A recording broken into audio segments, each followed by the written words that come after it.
चलिए, आज हम एक ऐसी मशहूर भारतीय शहरी किंवदंती की चीर-फाड़ करते हैं जो शायद कईयों की रातों की नींद उड़ा चुकी है। आज पता लगाते हैं कि सैफरन बीपीओ की कहानी हमें इतना क्यों डराती है और इसकी बनावट में ऐसा क्या खास है। हर अच्छी डरावनी कहानी की शुरुआत आप जानते हैं अक्सर एक ही लाइन से होती है जो सुनते ही दिल में खौफ पैदा कर देती है।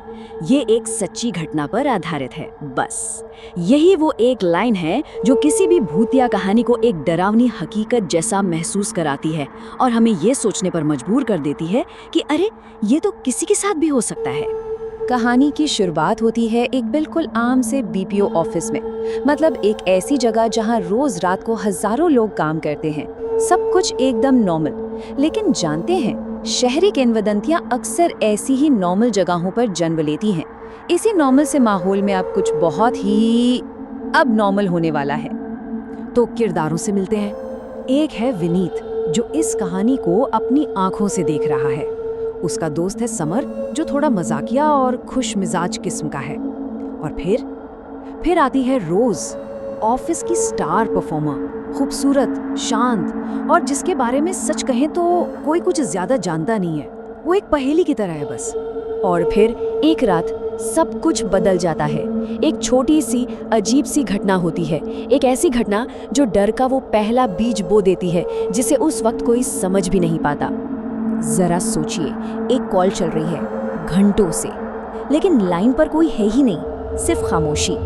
और कभी-कभी ना ये खामोशी किसी भी शोर से ज्यादा डरावनी होती है। ये इतना अजीब था कि इसे नजरअंदाज करना मुश्किल था।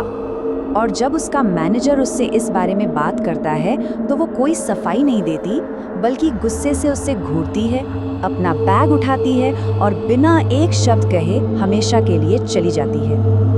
कोई वजह नहीं, कोई एक्सप्लेनेशन नहीं। सवाल ये है कि आखिर ऐसा क्यों? और यहीं से कहानी एक सिंपल ऑफिस मिस्ट्री से कुछ और बन जाती है। अब हम सीधे सीधे हॉरर की दुनिया में कदम रख रहे हैं और जो सच सामने आने वाला है ना, वो किसी के भी होश उड़ाने के लिए काफ़ी है। जब रोज़ के दोस्त उसके दिए हुए पते पर जाते हैं तो उन्हें उसके माँ बाप मिलते हैं और वो जो बताते हैं उस पर यकीन करना नामुमकिन है। वो कहते हैं कि उनकी बेटी रोज़ की मौत 8 साल पहले हो चुकी थी। ये वो सवाल है जो हर किसी के जहन में गूंजने लगता है। अगर रोज मर चुकी थी तो फिर वो कौन थी जो हर रात उनके साथ ठीक उनके बगल में बैठकर काम कर रही थी? इस एक सवाल के बाद ऑफिस का माहौल हमेशा हमेशा के लिए बदल जाता है। अब ऑफिस में सिर्फ शक नहीं बचा था, अब वहाँ था असली खौफ।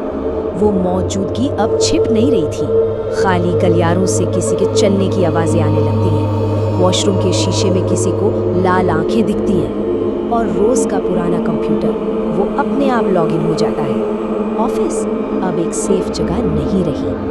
अब कहानी उस मोड़ पर आ चुकी है जहां एक ना मानने वाले का सामना उस सच से होता है जिससे वो अब तक भाग रहा था।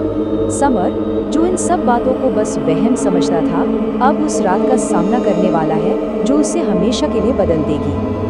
डर अब सबके लिए नहीं, सिर्फ और सिर्फ समर के लिए है।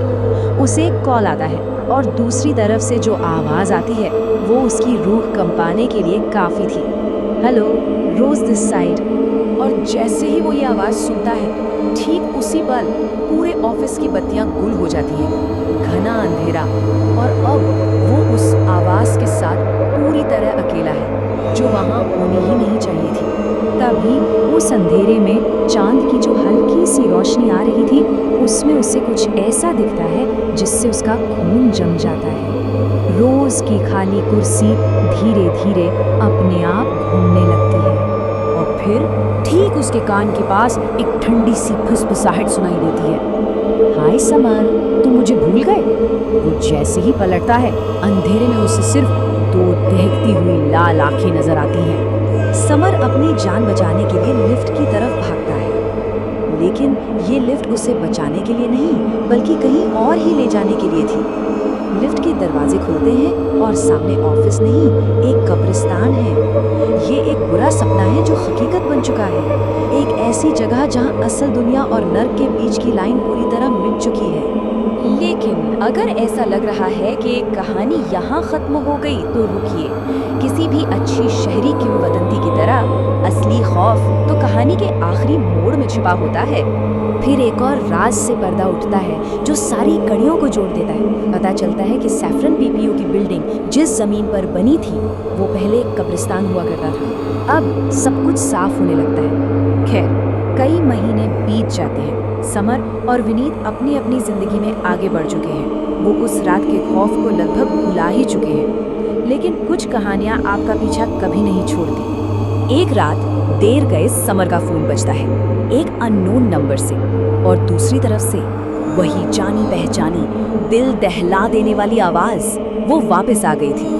और इस कहानी का सबसे डरावना हिस्सा वो ये था कि जो पुलिस ने उस कॉल को ट्रेस किया तो पता चला कि वो सैफरन बीपीओ के उसी लैंडलाइन नंबर से आई थी जो सालों से कटा हुआ था, बंद पड़ा था। मतलब सोचिए, इसका कोई लॉजिकल एक्सप्लेनेशन है ही नहीं। और यही वो सवाल है जो इस कहानी को एक डरावनी शहरी किंवदंती बनाता है, एक ऐसा खौफ जिसका कोई अंत नहीं है। तो अगली बार जब किसी अननोन नंबर से कॉल आए तो ज़रा सोचिएगा ज़रूर।